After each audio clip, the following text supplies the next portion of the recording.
ना यार बड़ा ना प्यार बड़ा, ना यार बड़ा ना प्यार बड़ा, जो समस्या के साथ इंसान खड़ा वो सबसे बड़ा।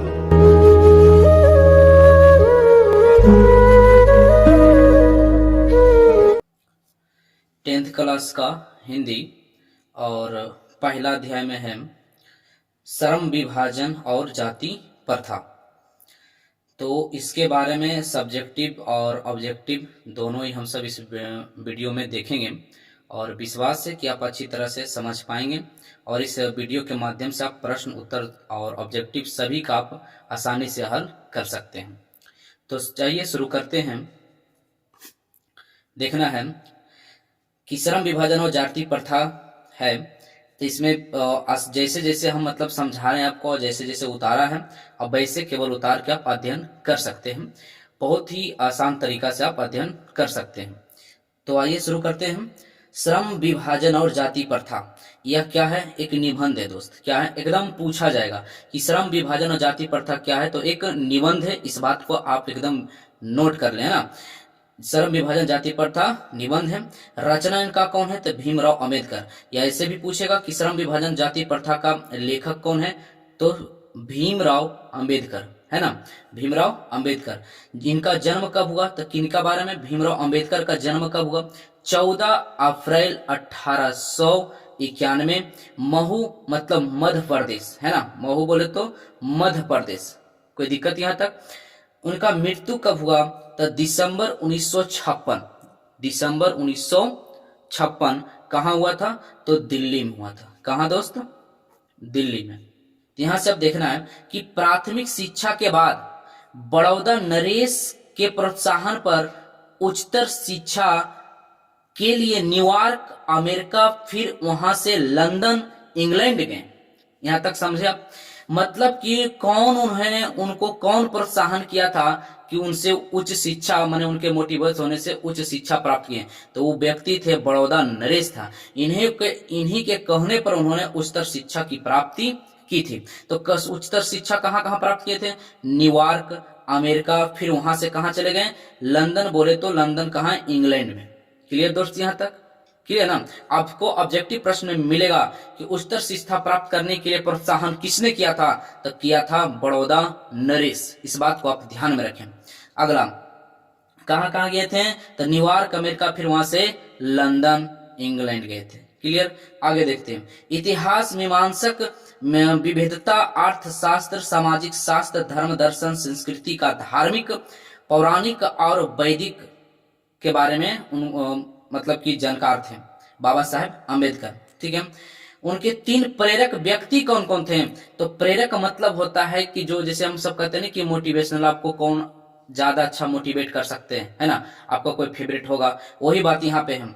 उनके 3 प्रेरक व्यक्ति थे। पहला थे बुद्ध, फिर कबीर और फिर ज्योतिबा फूले, है ना। तो ये भी पूछेगा कि उनके 3 प्रेरक व्यक्ति कौन कौन थे, तो वही था बुद्ध थे, महात्मा बुद्ध, और कबीर और ज्योतिबा फूले। फिर समाज और राजनीतिक में बेहद सक्रिय भूमिका निभाते हुए उन्होंने अछूतों स्त्रियों और मजदूर मानवीय अधिकार दिलाए। मतलब ने बाबा साहब आम्बेडकर ने राजनीतिक में बेहद सक्रिय भूमिका निभाते हुए अछूतों पर काम किए, स्त्रियों के लिए काम किए, मजदूरों के लिए मानवीय अधिकार मजदूर के लिए भी दिलाए, है ना। आगे बढ़ते हैं। ये जाति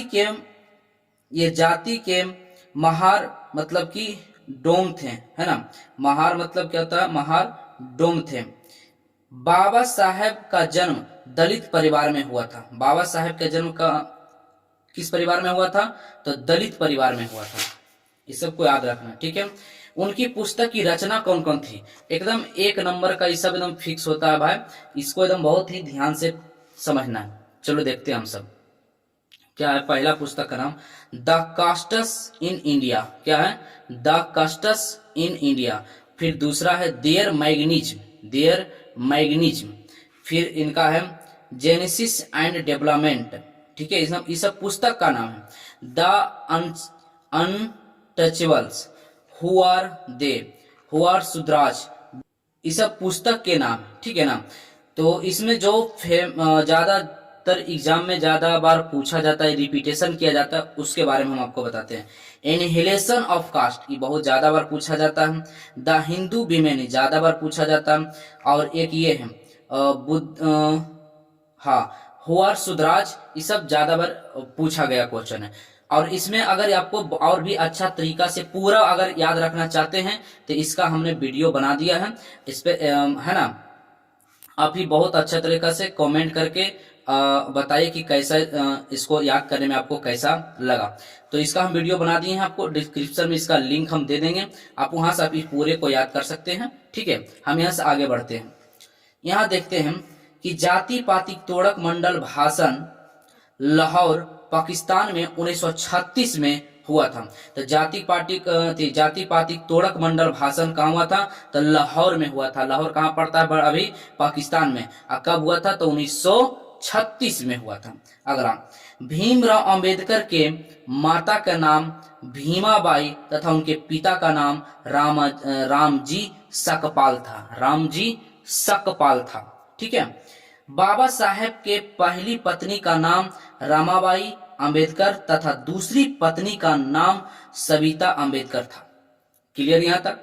आगे बढ़ते हैं। बाबा साहेब ने बहिष्कृत भारत पत्रिका का संपादन किया था। एकदम ये पूछ दिया जाता है कौन सा पत्रिका का संपादन किया था?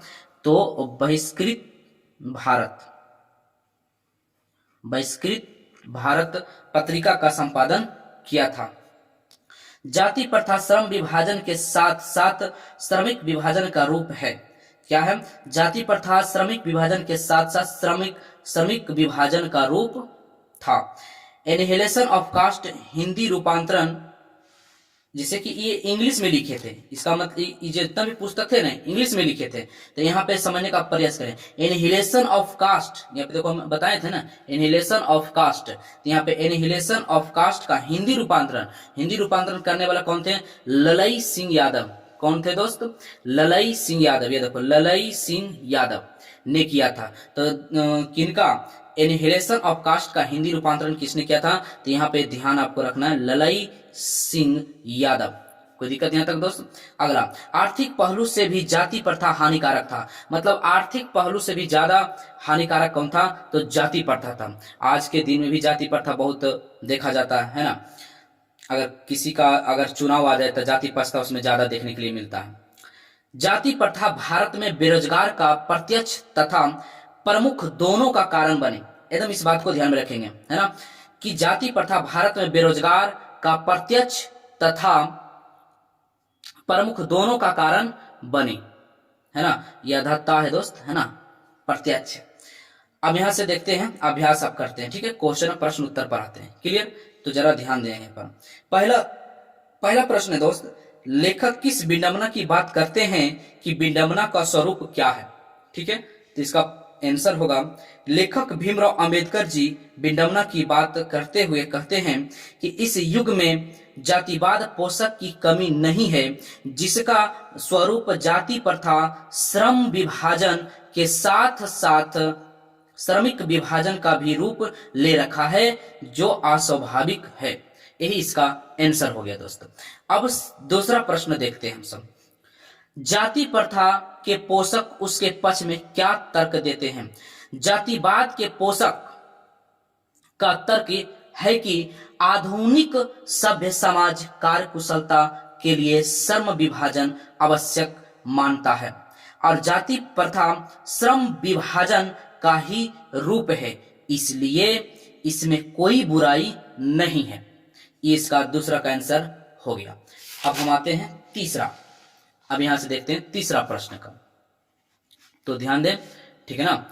और आपको अगर साफ साफ दिखाई नहीं दे रहा है तो भी कमेंट करें कि हाँ साफ साफ नहीं दिखाई दे रहा है, तो ऐसा हम फिर आपके लिए फिर से कोशिश करेंगे साफ साफ दिखें। फिर देखना है, तीसरा सवाल है, जातिवाद पक्ष में दिए गए तर्कों पर लेखक की प्रमुख आपत्तियां क्या है? इसका आंसर है, जातिवाद के पक्ष में दिए गए तर्क पर लेखक के प्रमुख आपत्तियां इस प्रकार है कि जाति प्रथा श्रम विभाजन का रूप ले लिया है और किसी सभ्य समाज में श्रम विभाजन व्यवस्था श्रमिकों के विभिन्न पहलुओं में अस्वाभाविक विभाजन नहीं करता है। ओके, अब इसका चौथा प्रश्न हम सब देखते हैं।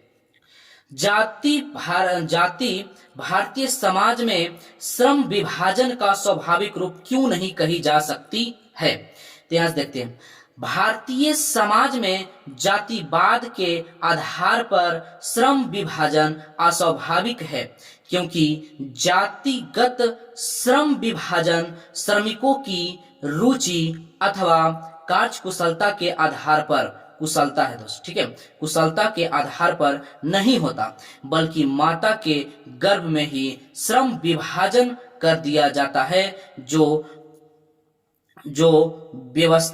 व्यवस्था अरुचि पूर्ण होने के कारण गरीबी को बढ़ाने वाला है। क्लियर यहां तक दोस्त, है ना? अब देखते हैं, ये व्यवस्था है लिखा हुआ, ठीक है, यहाँ देखना जाति प्रथा, पांचवा क्वेश्चन देखना है, ठीक है, देखना है ऐसे। जाति प्रथा भारत में बेरोजगारी का एक प्रमुख और प्रत्यक्ष कारण कैसे बनी हुई है? तो जाति प्रथा भारत में बेरोजगारी का एक प्रमुख और प्रत्यक्ष कारण है, क्योंकि भारतीय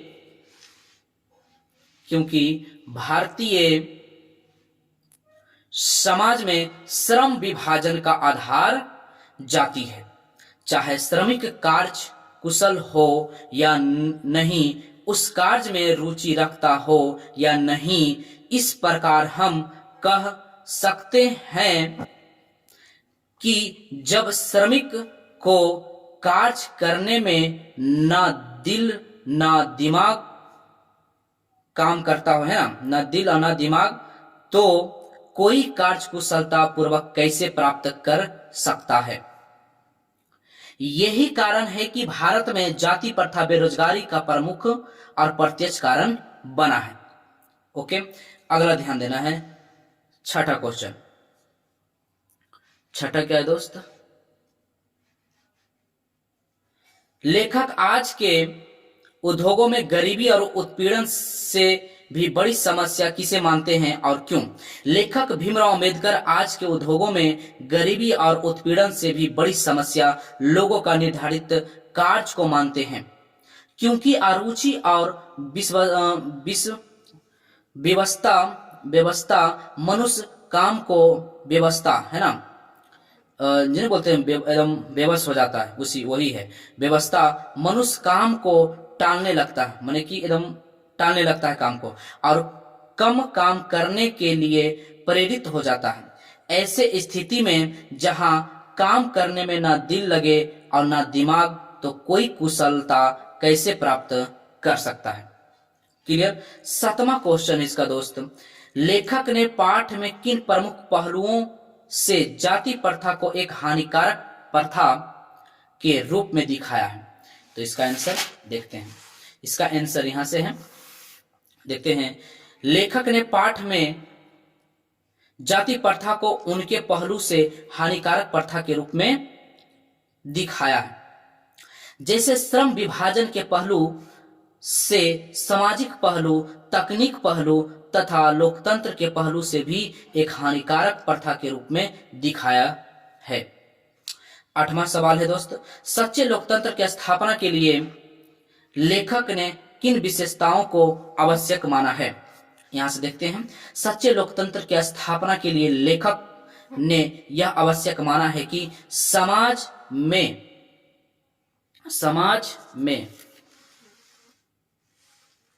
ध्यान देना है, समाज में यह गतिशीलता होनी चाहिए जिससे कोई वांछित परिवर्तन समाज के किसी एक छोरे से दूसरे छोर तक पहुंच सके।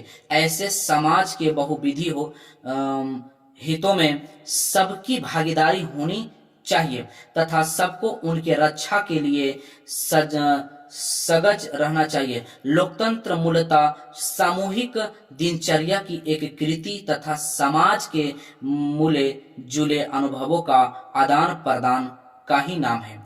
इसमें यह आवश्यक है कि सभी अपने साथियों के लिए श्रद्धा एवं सम्मान के भाव रखें, तभी जाकर सच्चे लोकतंत्र की स्थापना हो सकती है।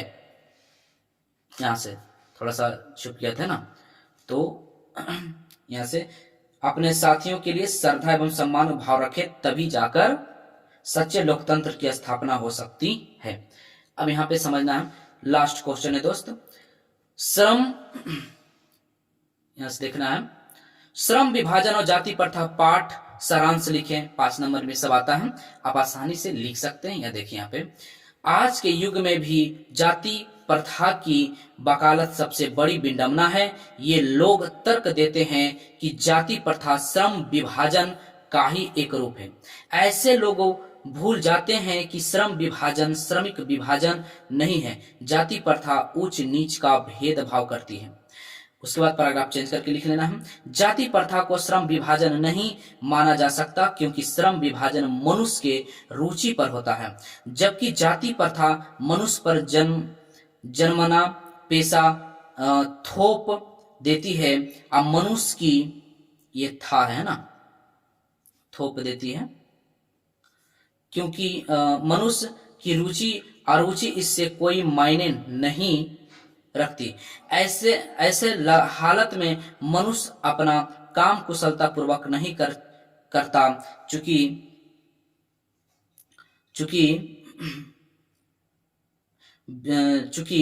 बेबस में ऊंच नीच होता रहता है।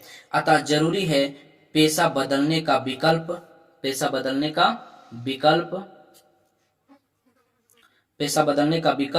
जाति प्रथा पेशा बदलने की गुंजाइश नहीं है, इसलिए यह प्रथा गरीबी और उत्पीड़न तथा बेरोजगारी का जन्म देती है। अब भारत की गरीबी और बेरोजगारी का मूल जाति प्रथा है, अतः स्पष्ट है कि हमारा समाज आदर्श समाज नहीं है। तो इसमें यह सवाल क्या हुआ दोस्त, समाप्त हो गया है ना। तो ये दोस्त यहां तक समाप्त हो गया। तो ठीक है, आप सवाल इसमें समाप्त हो गया है। तो ठीक है दोस्त, खुश रहें, खुशियां बांटते रहें, हंसते रहें और हंसाते रहें।